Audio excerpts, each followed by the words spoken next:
In the quiet peatlands of the north, a remarkable process unfolds, one that has outlasted centuries. A rare form of iron, known as bog iron, forms here. A metal that can endure for 1,000 years with barely a trace of rust. Born of water, bacteria and time, bog iron challenges our modern ideas of strength and permanence. Today we'll journey back to uncover its secrets, how it forms, how it was found, and how it was transformed by ancient hands. Our ancestors read the land, spotting subtle signs in water and plants to find this hidden treasure. In simple clay furnaces, they coaxed iron from ore, creating a metal whose imperfections became its greatest strength. The Industrial Revolution ended this era, severing our connection to a unique material and philosophy. As we look back, we must ask, have we left something vital behind in our pursuit of progress? Bog iron isn't mined from mountains, but grows in the acidic, oxygen-poor wetlands. Iron-rich groundwater seeps into bogs, where iron bacteria oxidize the dissolved iron, turning it into solid particles. These particles settle layer by layer among peat and silt, slowly forming lumpy, lightweight nodules over decades or centuries. The ore is a mix, mostly iron oxide, but also organic matter, sand, clay, and minerals like phosphorus.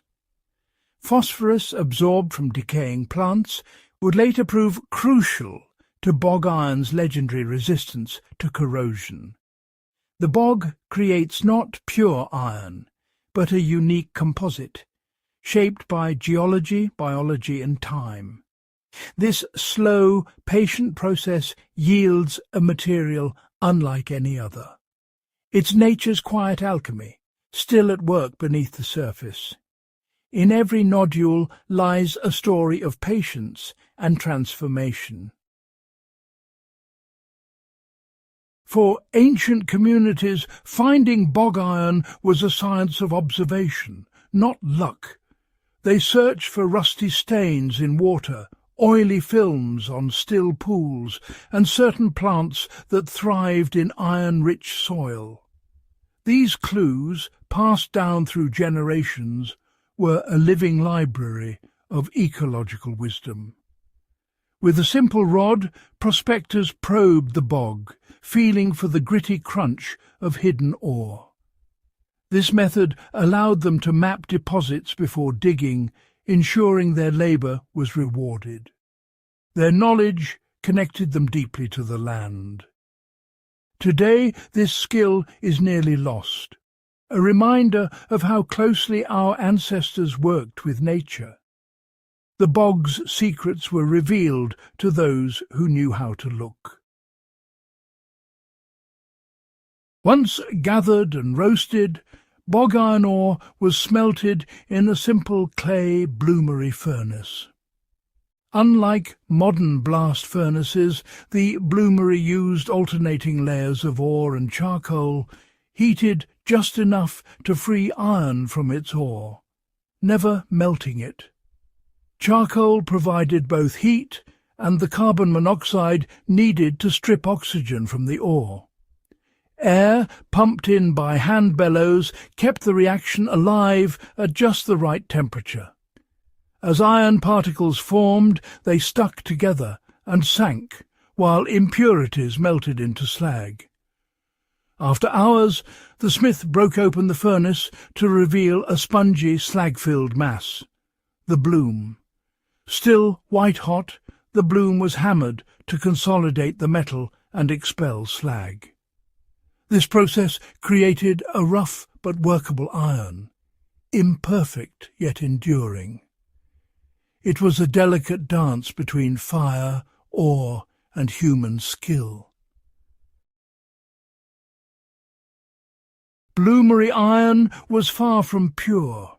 It contained microscopic glassy slag filaments and phosphorus. These so-called impurities became its greatest strengths. Slag inclusions formed barriers that slowed rust, while phosphorus from the bog's organic matter created a stable, protective oxide layer. Instead of flaking red rust, ancient bog iron artifacts often show a dark, smooth patina.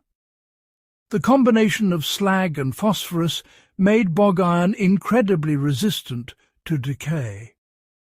What was once seen as a flaw is now recognized as a secret to its longevity. The metal's resilience is a testament to the unexpected power of imperfection. Bog iron endures where modern steel often fails.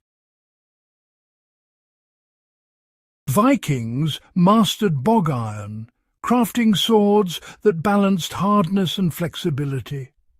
They used pattern welding, combining hard phosphoric iron with softer, flexible bars. Heated and hammered together, these layers fused into a single composite blade. Twisting and folding the metal created both strength and beautiful, unique patterns.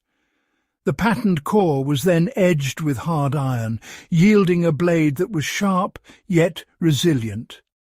This technique was both art and engineering, visible proof of the smith's skill. The result? Swords that were tools of war and works of art, unmatched in performance and beauty. Bog iron's unique properties made this possible. It was the peak of ancient metallurgical ingenuity. For centuries, bog iron sustained communities with local, sustainable production. Small Bloomery furnaces, built from local materials, fostered self-sufficiency and a deep connection to the land. The Industrial Revolution changed everything, demanding vast quantities of cheap, uniform metal. Coke-fired blast furnaces and mass production rendered the slow, patient craft of bog iron obsolete. The unique properties of bog iron were dismissed as flaws. The old knowledge faded.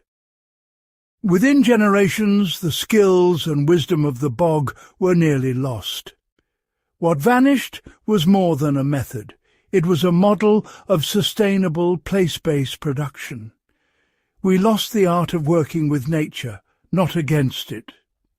The roar of industry drowned out the quiet wisdom of the bog. In our rush for progress, we forgot the value of imperfection. Today, modern steel surrounds us, but ancient bog iron artifacts still endure.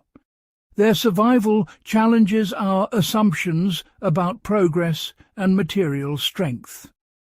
Bog iron's story reminds us that engineering with, not against, a material's nature can yield surprising resilience. Its impurities became virtues, its slow formation a source of strength.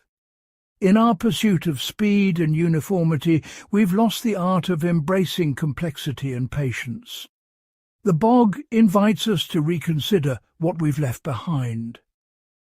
Perhaps the oldest ideas hold keys to a more sustainable, resilient future.